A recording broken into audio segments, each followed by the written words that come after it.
주님께서 여러분과 함께 루카가 전한 거룩한 복음입니다.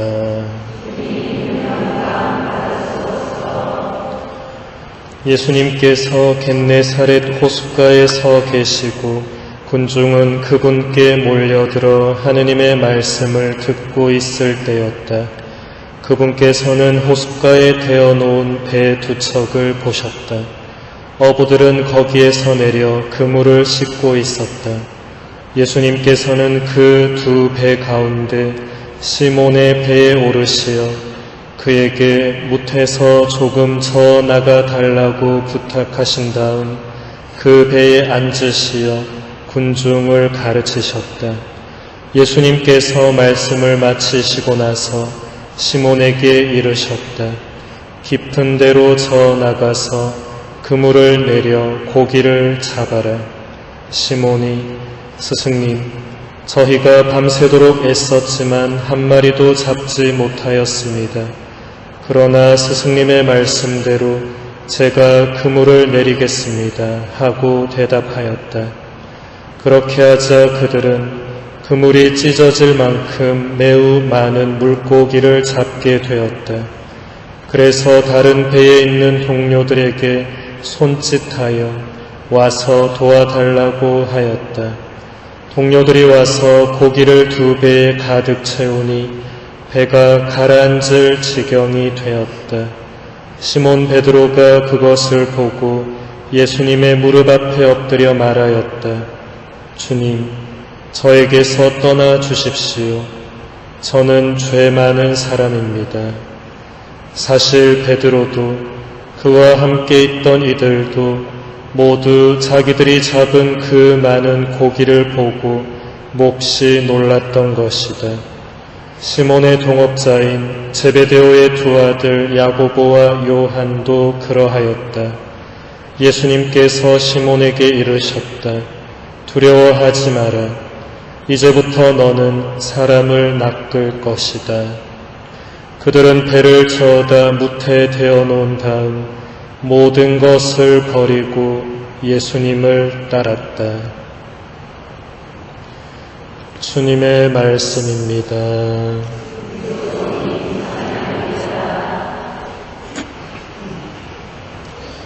참 예수님,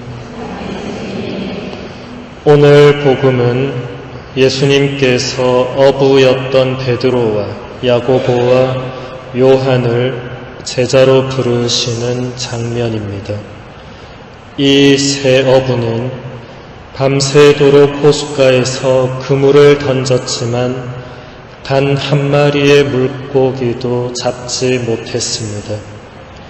그리고 힘없이 배에서 내려 그물을 씻고 있었습니다. 예수님은 그런 그들을 유심히 보셨습니다. 그리고 그들에게 말씀하셨습니다. 깊은 데로 저 나가서 그물을 내려 고기를 잡아라. 세 명의 어부가 밤새 그물을 던졌는데도 허탕을 쳤다면 분명히 그들은 깊은 곳, 얕은 곳 할 것 없이 호숫가 곳곳에 그물을 다 던져 보았을 것입니다.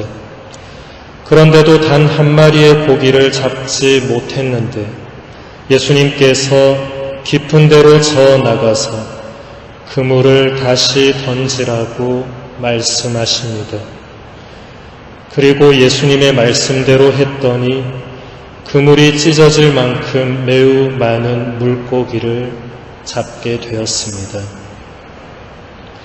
이 이야기에서 우리는 많은 것들을 묵상해 볼 수 있습니다. 예수님께서 어부들을 통해서 수많은 물고기를 잡히도록 해주셨습니다.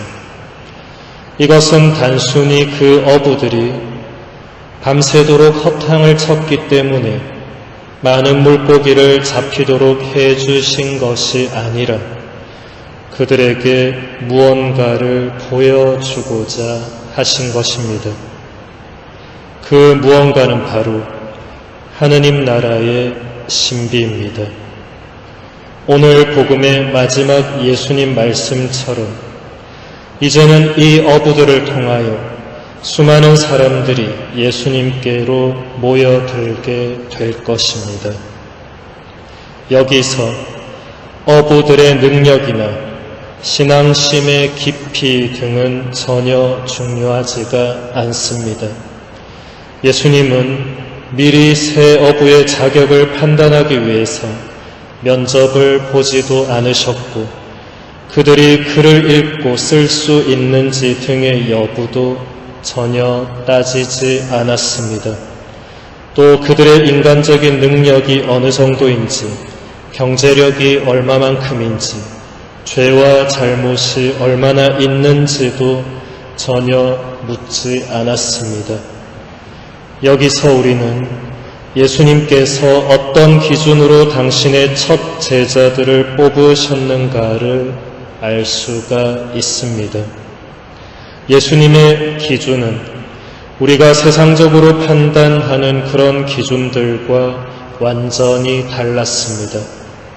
예수님의 기준은 그 사람의 능력이나 적성이나 말과 행동이나 사회적 지위나 죄가 많고 적음 따위가 아니라 오직 하나, 그 사람의 마음이었습니다.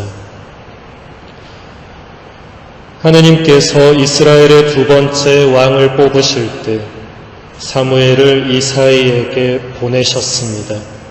사무엘은 이사이의 장남 엘리압을 보고 하느님께서 왕으로 뽑을 사람이라고 바로 판단했습니다. 그러나 하느님은 그 순간 사무엘에게 이런 말씀을 하셨습니다. 겉모습이나 키 큰 것만 보아서는 안 된다. 나는 사람들처럼 보지 않는다. 사람들은 눈에 들어오는 대로 보지만 주님은 마음을 본다. 오늘 복음에서 예수님께서도 이와 똑같이 새 어부의 마음을 보셨습니다. 베드로가 이것을 잘 보여줍니다. 베드로는 예수님의 말씀에 따라 그물을 던졌을 때 엄청난 숫자의 고기가 잡히는 것을 보고 예수님 앞에 엎드려서 이렇게 말합니다. 주님, 저에게서 떠나 주십시오. 저는 죄 많은 사람입니다. 이 말 속에서 우리는 베드로의 순박하고도 겸손한 마음을 잘 헤아릴 수 있습니다. 베드로는 이미 예수님을 주님이라고 고백하고 있습니다. 주님은 하느님께만 드리는 호칭이기에 이미 베드로는 여기서 예수님을 하느님이라고 고백하고 있는 것입니다. 그리고 하느님 앞에서 베드로는 자신이 죄인이라고 있는 그대로 고백하고 있습니다. 내가 이 죄를 지은 것은 누구의 탓이고 내가 그 죄를 지은 것은 어쩔 수 없었다는 등등의 변명을 전혀 하지 않습니다. 그저 하느님 앞에서 죄 많은 한 사람이라고 고백하고 있습니다. 그리고 예수님은 그런 베드로의 많은 죄와 허물을 보지 않으시고 있는 그대로 죄를 고백하는 베드로의 마음을 보십니다. 이것이야말로 진정 우리에게 가장 기쁜 소식이라고 할 수 있습니다. 여기 모여있는 우리들 가운데에서 만일 예수님께서 그 죄를 보시고 헤아리신다면 이 거룩한 성전에 앉아 있을 수 있는 사람은 아무도 없을 것입니다. 주님은 우리의 죄를 보지 않으십니다. 뉘우치고 용서를 청하는 우리의 겸손한 마음만을 보십니다. 그러므로 우리가 이곳에서 해야 할 일은 너무나도 분명합니다. 내가 이 미사를 드릴 자격이 있는가? 저 사람이 성체를 받아 모실 자격이 있는가를 따지고 있을 것이 아니라 그저 겸손한 마음으로 예수님께 나의 죄를 고백하는 것입니다. 그러면 예수님께서는 뉘우치는 우리의 그 마음을 보시고 우리를 받아주시며 오늘 새 어부처럼 당신의 귀한 도구로 써주실 것입니다.